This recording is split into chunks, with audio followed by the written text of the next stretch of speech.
All right, Adam, what are we talking about this week? War heroes. We're going to talk about a Belgian Irishman and his 3 wars that he was in, and a couple others. So I hope you enjoy.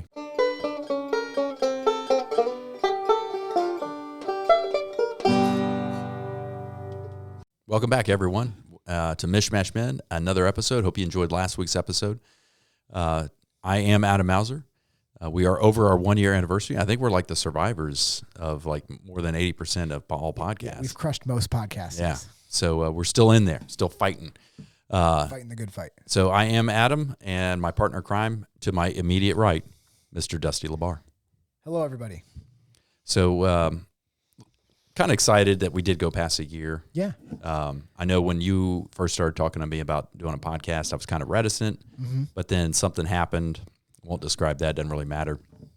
But then I was like, okay, I'm in. Yeah. But I'm all about, well, this is long term. This is like we're getting married, even though we're not making any money. Yeah. And Yet. Yeah. Yeah. It's fun, and I hope I know you enjoy it as much as I do. I hope everybody else does. Sometimes it's kind of difficult to come up with topics. Yep. Sometimes scheduling is a challenge, but I enjoy it, and I hope the listener does too. It's enjoyable. So on that note, please, we covet your feedback. We enjoy it. Don't be bashful. Yeah. I get feedback every once in a while. I'll run into somebody, usually from the gym. Yeah. And they'll mention, they enjoy it, and that's good. That's good. Yeah. I enjoy that. Yeah, I agree. Yeah, I mean, a year is a big deal. If you guys you can look at statistics if you want online of how long podcasts make it. Most don't make a year. And part of that's just, it's like anything. People have a short attention span, like meaning even for a thing, not listening, but just like doing a thing. And then it takes a while to build. It takes a while to build. Yeah. It just does. It just takes time. So people abandon it, and unfortunately, they take some of the good names. Yeah, I know. And but our name's pretty good. Our name's pretty good. Yeah. So it's a pretty big deal that we made. That we, I didn't have any fear that, we would not do it from lack of trying, making a year. Right. Like, so I mean, both of us are. I feel that way about reaching for the bars too. Is one of my big things with the guys is like we'll just do it. No matter who's a part of it, like we're just going to do an episode, just to keep releasing them. And every podcast I listen to, every once in a while, episodes get missed. It does happen, but we're talking about, generally speaking, hitting 95 to 98% of your episodes. Yeah, that's pretty good. That's really, really good, and that's better than TV. Way better than TV. Yeah, they're like what, 26 weeks. Yeah. So like Tom Segura, his podcast, is one of the biggest ones, and they miss probably like 2 or 3 a year. And some of them are probably planned, and some of them are by accident. But, it just happens. But like having them being consistent, and that's what, if you talk to anybody, they're like, just release an episode every week. Right. Just don't quit. Just do it every week. Yeah. Eventually, it's gonna go, and then the cream rises to the top, and then you get to celebrate a year. Yeah, that's right. Which maybe we'll make some T-shirts. We should. It's about T-shirt time, and I know I threatened hats. I didn't run into an obstacle, but there was a cost that was more than I suspected. Yeah. So that's an investment that I'm going to have to make. Yeah. Which is fine. I'm willing to do that. But I need to get on the hat thing. Yeah. Plus, I got to make time to make the hats. Got to make the hats. Got to make the donuts. Like donuts, I got to make them. Got to make the donuts. So here's what we're going to talk about today. So I was. I've had several conversations over the past several weeks with folks that I know, that I've worked with and even flown with. And, there's a lot of great war stories out there. And it's not that it's glorifying war. What it is glorifying the courage that someone might have had, their exploits in the most austere conditions. Because when you're, people are trying to kill you and you're trying to kill other people, life gets distilled down to the essentials. Yeah. And people's reaction to that is not all the same. It varies in a spectrum. I'd say most folks, if they're in that, they get to that point, they do the best they can. And then there's some that just kind of cower in fear. Yep. And then there's this other group that they just love it. Yeah. They're just all about it. They have like zero fear, and they never quit. Yeah. Kind of like that Unbroken guy in the Japanese internment camp. Yeah. That's a great movie. Yeah, it is a good movie. I need to watch that tonight. I started the book. I need to finish that book. I had it on audio on Audible. Mm-hmm. I forgot that I had that till I just mentioned it now. So, but people that just don't quit, and everyone has a breaking point. Mm-hmm. Did you ever see that movie Marcus Luttrell? Oh yeah, the Navy SEAL. Yeah, the live or the one that somebody plays him. Yeah. Mark Wahlberg plays Mark him. Wahlberg. Yeah. And that whole movie is about like that breaking point that people have. Yeah. Well, Michael Murphy, we do a workout based on that story. That's right. CrossFit, yeah. Yeah, the Murph workout. Mm-hmm. In fact, that's coming up the end of May, Memorial Day. Yep. So everyone has a breaking point. It's just where is your breaking point? And it kind of depends on the situation. Sometimes your breaking point on something might be here, kind of mid-tier, but then another situation, there is no breaking point. Yeah. You just go and go and go. Yeah. Some people don't have a quit button. Yeah. It's not instilled in them in any way. Right. So, yeah. And they're usually insane. Yeah, they're typically more towards the insane side of things. Yes. Yeah. But they're also a lot of times they're heroes. They can be heroes. Yeah, they can be heroes. So that's what we're going to talk about today. I'm not sure what that was. Sounded like a ball falling. Yeah. That's okay. Maybe a billiard ball. Is somebody playing pool? Speaking of billiards, the guy that I was going to talk about, for the most part, we'll talk about a couple others. I got some in the queue. His name was Sir Adrian Carton de Wiart. Kind of a strange name. He went by Carton. Mm-hmm. I might say Carton towards the end of the podcast just because it's easier for me to say, and I'm not Belgian, which he was. He was part Belgian with Irish descent. He was of the aristocracy of Belgium. Mm-hmm. And he was growing up, and his father sent him over to Oxford to get some formal schooling. And the Boer Wars were going on down in South Africa. And there were several Boer Wars. So the second one was going on. He volunteered to go, even though he was supposed to be going to school, lied about his age, gets sent off to war to fight with the British. Later on in his life, like he lived to be a ripe old age of 80-something. He died in 1968. It's pretty good. Let's see, when was he born? He was he was born in 1880. So So it's a hard life. It is a hard life. But like he wrote this book, and I just loved war. I just loved the whole thing about it. Yeah. Do you think that's you think that person would be a murderer if not given war? I don't know. Probably not. Yeah. Not necessarily. Could be though. Yeah. Yeah. It could be. But he said if he didn't fight on that side, he'd fight on the other side because he wanted to fight. He just liked to fight. He liked to be in the mix. Boy, that's a scary guy to walk up against. You wouldn't want to mess with him. I don't care if he was 85 and a half and like 1 foot in a grave. Yeah. Because it's documented. He don't quit. Yeah, he's not going to stop. You're probably going to have to kill him. Yeah. And good luck because many have tried. So he was born in 1880 in Brussels and entered into the military in 1899 and then went off to South Africa to fight in the Boer Wars. He didn't get injured there, though, surprisingly. So without an injury through that war. Yeah. Nice. At least that was documented. But as luck would have it, he would continue to fight. So he went on into World War I. And this is where it starts getting interesting. So he's an officer. He goes, he serves on the Western Front during World War I. And he was wounded several times. He lost his left eye and left hand during the war, but continued. And in fact, at one point, he got shot in the hand, and the doctor didn't want to amputate his hand. Mm-hmm. So he just ripped 2 fingers off. That's the kind of guy we're dealing with here. But he did lose an eye. I think he got shot in the back of the head during World War I, and that's how he lost the eye. At one point, they gave him a glass eye. Nice. But he didn't like it, so he just threw it out. And he wanted to wear an eye patch, so he wore an eye patch. And he had a cool mustache, too. It was similar to mine. Okay.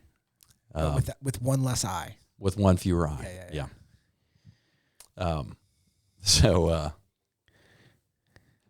Okay, I'll tell you this quick story. Not related to anything that we're talking about, but I was. Did you pause it? No, my computer wasn't plugged in. Keep going. So we have technical difficulties, but we're still recording. So I was in. Okay, we're good. My favorite sub shop, Jersey Mike's. Oh, the best one. The best one. Yep. And I was there with a group of people, and there was this guy sitting there. It was pretty crowded, lunch crowd, and there was a guy sitting there, and he had this cool leather vest. Mm-hmm. He had an eye patch. Perfect. And he had a Van Dyke mustache or a Van Dyke beard. Mm-hmm. So it's like a goatee, but it comes down to this cool point. Yeah. And then he had a handlebar mustache. And, you just kind of notice a guy like that. Mm-hmm. Kind of an older guy, probably late 50s. And then, I just kind of take note of him. Well, he goes outside and waiting for the rest of his friends.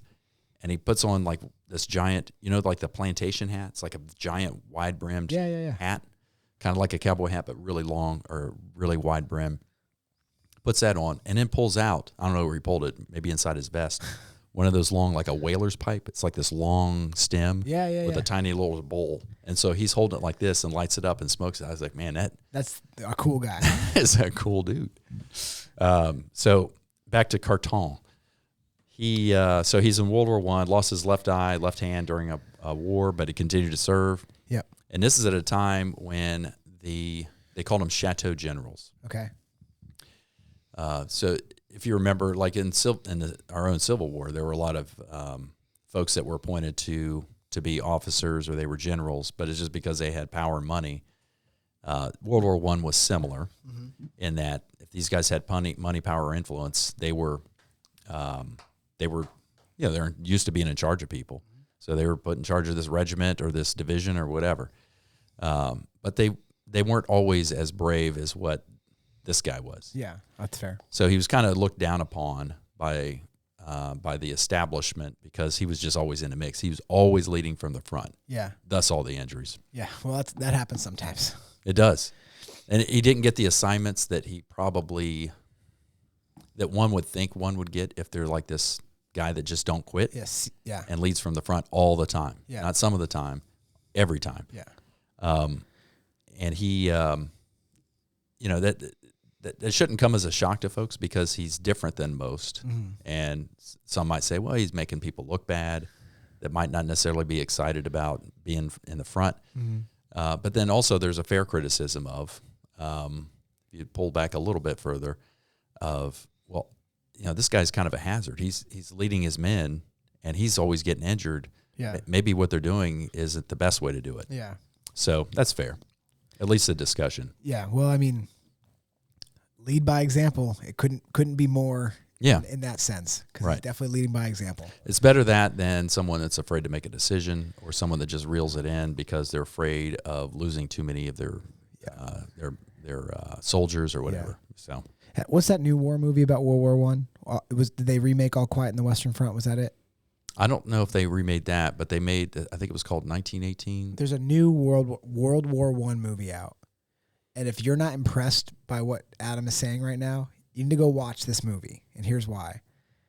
World War I looks like the scariest thing I've ever seen. Oh, without a doubt. These guys in the trenches, it's like chronicling these young guys that join the military, and they're like, it's trench warfare. They're in these terrible trenches, like, miserable conditions, and then their commanding officer is like, run. Yeah, go. And run means run at the people shooting at you. From a trench. And then you just either do it or you cower in the trench and they, beat the crap out of you, throw you out of the way, tell you to get out of here. Bayonet you. I mean, it is. So to have this guy that's like you can look like in that movie, obviously I wasn't there. I don't know what it was like, but it looks, if that's even 50% of what it was like, it looks terrifying. So World War I is interesting because you had 20th century technology, albeit early 20th century, but 20th century with the accuracy of the weapons, plus machine guns made an appearance. Yeah. Because Maxim, a German engineer, invented the Maxim machine gun. I think it was in 1880s. Mm. So you have a machine gun that's just, and this isn't like a Gatling gun where you got to turn a crank. Yeah. This is gas operated. So I'm squeezing the trigger, and the gas propellant from propelling that round out of a cartridge recharges the weapon. Yeah. To load up the next one. So it's just like as long as the barrel doesn't get too hot and the chamber doesn't get too hot and you continue to feed and you have ammo, you could do it indefinitely. Is this the guy, I don't want to ruin the story if you're getting to it, so maybe I shouldn't say anything. Yeah, go ahead. Is this the guy that went after one of those? machine gunners. I didn't read that. Okay. But I didn't do an extensive. I had listened to a story about a guy that's if it's not this guy, then there's another guy out there. There's probably multiple guys that are like him. Yeah. But basically, he was like, that machine gunner is pinning us down, and he was like, well, somebody should run at him and throw. Is that Alvin York? Who did he fight for? The U.S. Sergeant York. He was in All-American Division, 82nd. Did he have a bunch of injuries too, blown off? No. Stuff? Okay, No, it might be this guy. But from what I heard, like from the story that I heard, this guy was like, somebody needs to take down that machine gunner, and just ran at him and got shot multiple times, and then got close enough to throw a grenade in it, and like basically took 2 or 3 out of him like that himself. Yeah. So, but it may be this guy, because I remember the pulling the fingers off the hand. Yeah. I remember that. It may be the same guy. Maybe it's not. It could be, or it could be, because there was a movie made where the writer of the movie, the director, fashioned the main character off of Carton. This is the same guy. I heard that too. So so keep going. This is incredibly interesting. So he goes. It's still in World War I, and tactics. So I talked about early 20th century weaponry, and then you also have 19th or better, 18th, 17th century tactics, where it's just force on force, lines of troops. Yeah. And the trenches came a little bit later, because they were just like force on force. And when you're talking force on force with unrifled barrels with ball shot, it's a melee, and there's a lot of hand-to-hand combat after you get done exhausting your ammunition. Yeah. But you're talking a whole different ball of wax when you have automatic weapons that don't need to be really loaded. Yeah. You just have to continue the feed and let them cool in time. So, and artillery was getting much more accurate. They're getting better at observing, because they had hot air balloons that were in play. We'll talk about that later, because there's another guy I'm just going to bring up very briefly named Frank Luke that I want to hit up. But they were aerial observers, and so they would sit up in their balloons, and so they're marking the targets and then making the corrections to the artillerymen down on the field. Yeah. Plus all the chemical agents. Yeah. The chemical agents, mustard gas. I can't remember the other ones. Mustard was a popular one. Yeah. Many chemical injuries from World War I. So you had the horrors of war, and like millions died. Yeah. And that's where, Veterans Day on November 11th, that's where that comes from. It was really Armistice Day, and then they rebadged it as Veterans Day. Okay. I really don't like that, because that World War I was such a horrific war, because you had these old, outdated tactics that morphed, and they turned into what they used into World War II and beyond. Yeah. But with these super advanced weapons at the time, and your average Joe just did not have a chance. Yeah. That's right. Yeah, it's fair. Golly. So, and keep in mind also, communication wasn't instant. So there's a lot of dispatches written about, okay, this guy's heroism. So he had many dispatches written about him. Plus, he had all these awards. He received the Victoria Cross. That's the highest and most prestigious award for gallantry in the face of the enemy. That's by the Brits. I think he also won some French awards during World War I. So, in between World War I and World War II. So World War I and World War II, huge wars. I think a French general, after the Armistice Agreement and the treaties of Versailles, made this prediction. He says, I don't think we did anything other than get ready for another world war in 20 years. And literally 20 years later, they're in another world war. Because the way they did things with the Germans, not that they were not culpable for what they did. Yeah. But it was just made no choice, but this is what's going to happen. Yeah. So he was in Poland during the interwar years, and he was kind of like a military attaché over in Poland. So he was sent as an advisor. So Russia was attacking Poland, and then Germany later attacked Poland. He served in Norway and France. Let me skip down here to some of his things that he did in between. I beg your pardon. You don't need to beg my pardon. I was talking to the listener. Oh, okay. You guys beg his pardon. Yeah. So he was, during World War I, he was in an aircraft, and the plane crashed. Yeah. And was shot down over behind enemy lines, and he escaped. He was captured by the Germans and became a prisoner of war. He was captured many times by enemy combatants. So I didn't want to miss that. So during World War I, shot in the stomach, the hip, the leg, ankle, and ear during various engagements in the Western Front, lost his left eye and left hand during combat, severely wounded multiple times during the Battle of Somme and other battles on the Western Front. During the Polish-Soviet War, sustained injuries while serving as an advisor to the Polish forces. Detailed these injuries are not widely documented because it was he was there as a guest of the British, or of the Polish by the British. So now World War II. We'll just start off with the plane crashes. So he was in a plane crash in Italy during World War II.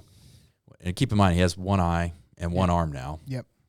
Still viable. Still viable. Yep. He was sunk in a ship in 1943. He was aboard the SS Anglo-Saxon, was torpedoed by a U-boat. He survived.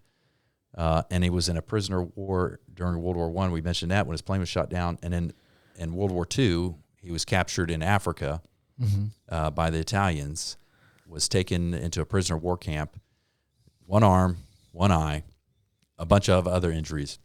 He gets captured because he's digging a tunnel with a spoon. The dude just doesn't quit. Yeah. So World War II, he was, let's see here.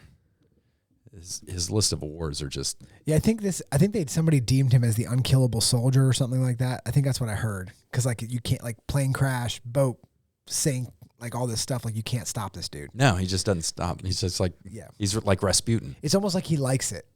Well, he did like it. Yeah. He wrote a book about how he liked it. But I just mean, like, even like they're like, we captured you, and he was like, good. Yeah, I got you right where I want you. Yeah, you're all about to die. It's like a John Wick situation. So not much else on World War II because he was so handicapped. Yeah. It wasn't like he was always fighting, although he seemed to be in a spot where he was getting captured. Yeah. Just mentions the Italian capture. He's like Africa. He's like the Black Knight from Monty Python and the Holy Grail. Yeah. Yeah, like it's a flesh wound. It's a flesh wound. So I mentioned the Victoria Cross. He had the Distinguished Service Order, Knight Commander. So he was an official Sir, Knight Commander of the Order of the British Empire. That's KBE. And then a companion also for chivalry. So other decorations. He was awarded highest military decoration from Poland, the Croix de Guerre from France, same thing, and Belgium. All these countries just giving this dude awards. And Czechoslovakia, and a ton of dispatches. So that's like an official write-up by the commander says, hey, be it known, this guy, because it's not, again, no email, no newspapers that are flowing in and out of there. So the dispatch is, okay, these guys, I lost this many, I did this, I did that. By the way, this guy went above and beyond. He might not get an award for it, but it was dispatched. This guy fights. So so that is Carton de Wiart. He's an interesting guy to study. I don't know if I'll ever read his book, just because I don't know. There are too many other books I want to read. The guy liked to fight, though. Yeah. But back to World War I tactics and stuff. That I mentioned Frank Luke. Frank Luke was a guy that was flying over. He was flying for the Americans in World War I. Was he?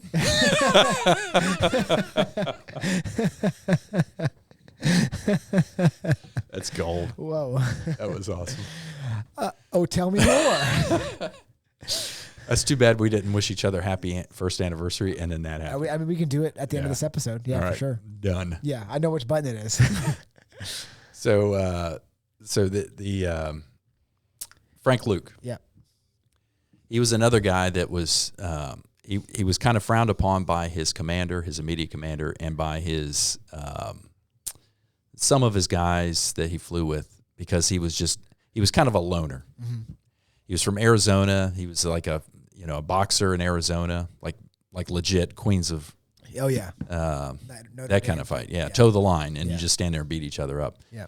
And he was a miner, and then he goes into World War I. He's flying these airplanes. He was like one of the top aces of World War I, but you never hear about him. Yeah. You hear about Rickenbacker a lot from Ohio.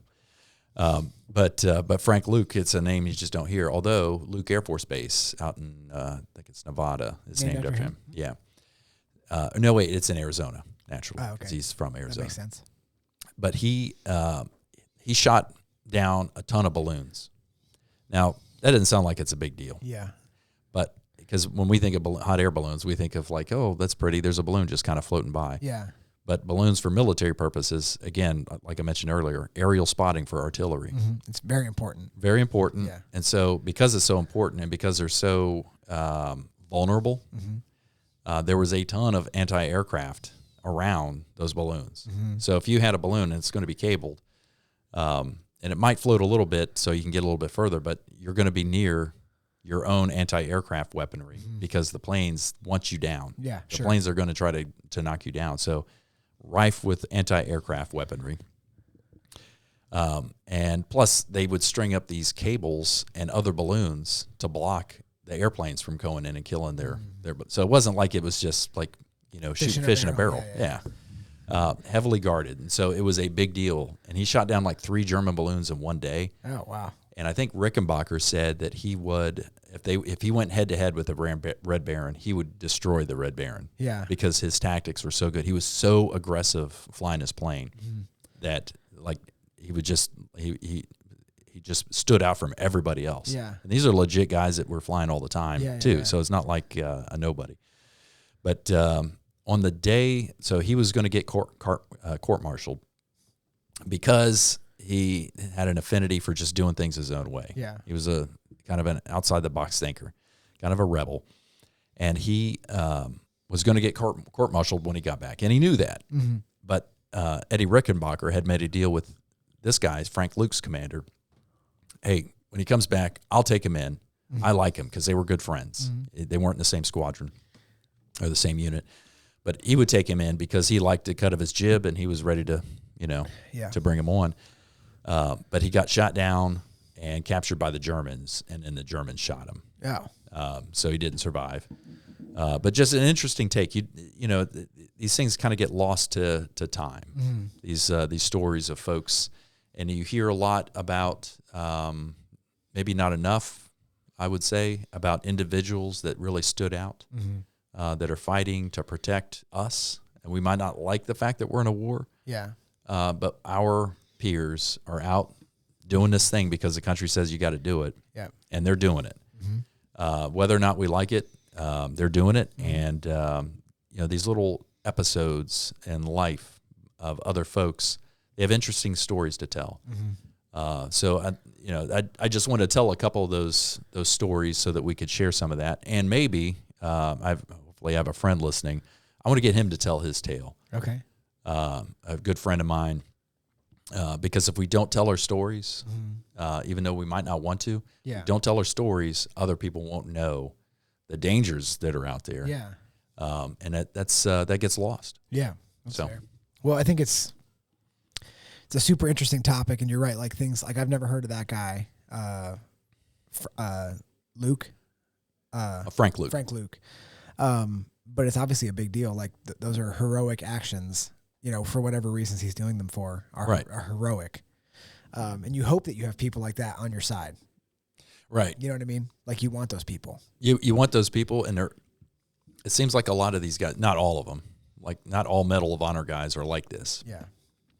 But there's a fair amount of folks that, man, this guy is just a miserable soldier. He is just like a pain. He's contentious. And then they go to war, and it's like he's like this hero. Yeah. And it's because it's that mindset that they don't like to be told what to do because they're independent thinkers. Yeah. But, hey, something needs to get done. Yeah. The obedient guy, he ain't going to do it. Yeah. The guy that thinks outside the box, he just knows something needs to get done. He's going to go do it. Not all the time. I don't have a percentage to rank it, but it seems like there's a fair amount of folks that are just contentious, kind of difficult people. Yeah. But you put them in that situation, that's the kind of guy, you don't need a whole army full of them. Yeah, that's right. Yeah, you definitely don't. You wouldn't get anything done. Yeah, that's right. But you do need some of them. It's going to happen. The sorting mechanism works, and eventually you're going to get one or two. Yeah, that's right. Well, that's interesting. I'm going to look into the Carton guy. I think I heard a story. Like a carton of cigarettes. Yeah, carton of cigarettes. That was his nickname. Carton of cigarettes. Old carton of cigarettes. They did have funny nicknames for him. I can't remember what they were, but they were good. I think there was one. I think I heard this before, but he was. I mean, some of the stuff you're like, my God, this guy's like literally unkillable. Like he just likes to fight. He likes to fight. He's like, oh, good, another war. Yeah. You're like, oh, I lost an arm. No big deal. That's why God gave me 2. Yeah. It's so that I can fight with one. I can still see out of my right eye. Yeah. And they're like, not anymore. And he's like, I just have my other senses. I can fight with my nose. No, it's super interesting. I mean, it's super interesting. I love hearing, like you brought up Marcus Luttrell and Michael Murphy. Mm-hmm. And then like one of my favorite movies to watch is American Sniper. That's a good one. Chris Kyle. Yeah. One of my favorite movies to watch because he was like that too. Obviously he had major problems when he came home that he overcame. Yeah. But when he was there, like he really felt a duty to protect his soldiers, the people that, he was supposed to be overwatch for. And, he did some pretty heroic stuff, which is, wild. Yeah. That he put in that situation because he was just like a rodeo cowboy and then was like, I need to go fight. Right. So I love hearing those stories. So, I mean, obviously Carton was, my French training is coming into play now. Yeah, I took a little bit of French in high school. I took 3 years of it. So I took 4, and I'll tell you how that ended later. Yeah. So one more thing on this. Did you ever see the movie Flags of Our Fathers? Clint Eastwood directed it. Came out maybe 10, 15. I don't think I've ever seen it. It sounds super familiar. I know what you're talking about, but I don't think I've seen it. The book is 10 times better. And so the main character, the protagonist in the book is the guy that wrote the book because he's writing about his father. Mm-hmm. And his father was one of the guys that raised the flag on Iwo Jima. Oh, okay. For the photo. Yeah. Or they called it the picture. And, World War II was horrific, and what they were dealing with, the Japanese, horrific because the things that they did to their captured enemy combatants, civilians, it didn't matter. They didn't care. They had a different culture. And what they did to them was just horrific. And so he didn't want to talk about all this stuff, all the horrors of war. And his dad was a Navy corpsman, so a medic. Mm-hmm. But he was like on the beach at the invasion and raised the flag, and he was there for months or weeks later, and then they came home and they did some other stuff, but survived the war. He just wanted to go back and live his life. Yeah. He didn't want to talk about it. He didn't want to talk about it to his son. And his son knows that his father was famous, knows that he was in World War II, and he's not getting information from his father. And so he starts seeking answers. Mm-hmm. And so he goes and studies in Japan. What a perfect place to go to find out, hey, what kind of stuff, how did this happen? Yeah. And he heard a different version of it. So he basically, what he discovered was he didn't like all the rationale behind the war and how we ended the war and the different battles because he heard the Japanese version of it. Mm-hmm. And then when he went down to like really study this, and I think it might have been after, like towards the end of his father's life, he realized, like when he really dug into the history of it and really understood what happened, he heard this canted view over in Japan when he studied abroad, and he had this realization that maybe the reason his dad didn't want to talk about it was because it was so horrific. Yeah. And so some of those decisions, some of those things that he was thinking along the lines were, he was kind of blaming his dad for a lot of that stuff, but then he came to realize that, I shouldn't have. Yeah. Yeah. And so he kind of came full circle. If we don't tell our stories, if we don't describe to our children and the next generation, they might not be our kids, but the next generation, if we don't tell our stories, we don't know where they're going to get their information from. Yeah, that's fair. So it's best if we describe it from our perspective, right, wrong, and different, not only for our kids, the next generation, but just history. Mm-hmm. So that's fair. So there we go. So study your history. Yeah. Learn history. Otherwise, you're doomed to repeat it. That's right. Yep. Stay in school. Don't do drugs. Yes. Well, hope you enjoyed this episode. Hope you study Carton and Frank Luke and the other heroes that are out there. World War I's an interest of mine. I love that whole period of early 20th century war because it was a very dynamic time. A lot of money made by the DuPonts, I know, yep. And others, but there were real Americans and real people that died. And they have stories to tell. So that's right. We hope to see you next week on Mishmash Men. And happy 1 year anniversary. Yeah, well done. Love it. I got it. All right, guys. We'll see you next week. See ya.